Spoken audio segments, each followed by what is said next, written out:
ఏళ్ళ కిందటి జ్ఞాపకాల్లో తీసుకెళ్తున్నాం. ఆ రోజు మేము ఒక్కడ సినిమా తీయడానికి ఎంత కష్టపడ్డామో చార్మినార్ నేపథ్యం కోసం, ఈ ఇంటర్వ్యూ కోసం కూడా నువ్వు అంతే కష్టపడ్డావు.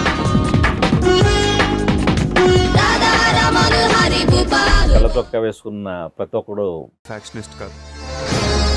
లైక్ మృగరాజు తర్వాత ఈ ఐడియా ఎలా వచ్చింది, బీజం ఎక్కడ పడింది? ఒక్కడు కథ బాబు, మీలాంటి ఒక కుర్రాడు చార్మినార్ మీద దాని మీద పడుకొని నైట్లో సిగరెట్ తాగుతూ నెలవంకను చూస్తుంటాడు. ఓకే, కరెక్ట్గా చార్మినార్ దగ్గర నెలవంక ఉండాలి. ఓకే. సో అలాగా ఆ నేపథ్యాన్ని ఆ ఇదిని ఎంజాయ్ చేసే ఒక కుర్రాడు అన్నాను. బట్ ఎలా సార్ చార్మినార్ బ్యాక్డ్రాప్ అంటున్నారు, అక్కడికి వెళ్ళి తీయగలమా అంటే అప్పటి వరకు నేను చార్మినార్ సెట్ ఐడియా అని చెప్పేసరికి అందరూ షాక్ అయిన వాళ్ళే.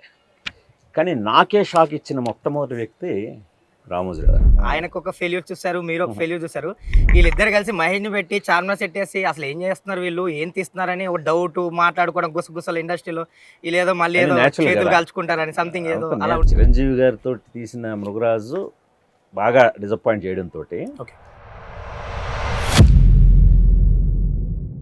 సుమారు ఎంత ఖర్చు అయి ఉంటుంది సార్ అప్పట్లో ఆ సెట్కి? అప్పట్లోనే ఈ టైటిల్కి ముందు మీరు అతడే ఒక సైన్యం అని సంథింగ్, ఇంకా కబడ్డీ అనే టైటిల్ కూడా అనుకున్నారని విన్నాను ఒక దశలో. కాదు, మణిశర్మ గారు ఎక్స్ట్రాడినరీ ఆల్బమ్ ఇచ్చారు. ఎక్కువ వర్షన్లు చేసిన సాంగ్ ఏదైనా ఉందా? నేను సిచ్యువేషన్ ఎక్స్ప్లెయిన్ చేయటం, ఆయన ఇచ్చిన మొదటి ట్యూనే ఇప్పటివరకు మీరు విన్న అన్ని పాటలకి జరిగింది. సాసం శ్వాసగా సాగిపో శాస్త్రి గారితో డిస్కషన్స్ కానీ ఎలా ఉండేది సార్? మహేష్ అదిరిపోయింది, గుణ గారు అసలు మర్చిపోయింది, చాలా కొత్తగా ఉంటది.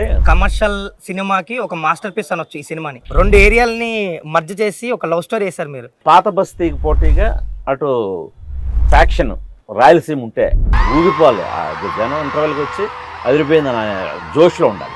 భూమిక గారు ఎలా వచ్చారు? ఇప్పుడు యువకుడు సినిమా చూశాను. స్వప్న ఓబుల్ రెడ్డి క్యారెక్టర్ విషయంకి వస్తే, ఆ క్యారెక్టర్ కి ముందు మీరు ప్రకాష్ రాజ్ గారిని అనుకున్నారు. ఆయన ఏదో సంథింగ్ ఏదో బిజీ టైంలో ఒక టైంలో బిజీగా ఉంటే మీరు గోపీచంద్ గారిని కూడా అప్రోచ్ అయ్యారని విన్నాను నేను. ప్రకాష్ రాజ్తో కొన్ని కాంట్రవర్షియల్ విషయాలు జరిగాయి. ఒక్కడు అనగానే ఫస్ట్ మనకు గుర్తుకొచ్చేది కొండారెడ్డి బుర్జ దగ్గర పంచ్ సీన్.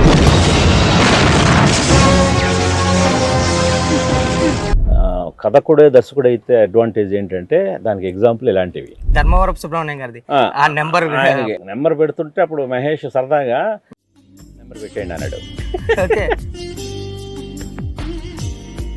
బాబు దెబ్బ అయిపోతాడు బాబు, అయినా మొత్తం థియేటర్లో వెంటనే ఆయనకి కాల్స్ వచ్చేస్తే ఇంకా ఆయన నెంబర్ వాడలేదంటే మీరు పెట్టండి నేను చెప్తానని. క్లైమాక్స్ విషయంకి వస్తే సార్, చాలా రోజులు తీశారు క్లైమాక్స్ కబడ్డీ స్టేడియంలో. సో ఆ క్లైమాక్స్ గురించి చెప్పండి సార్.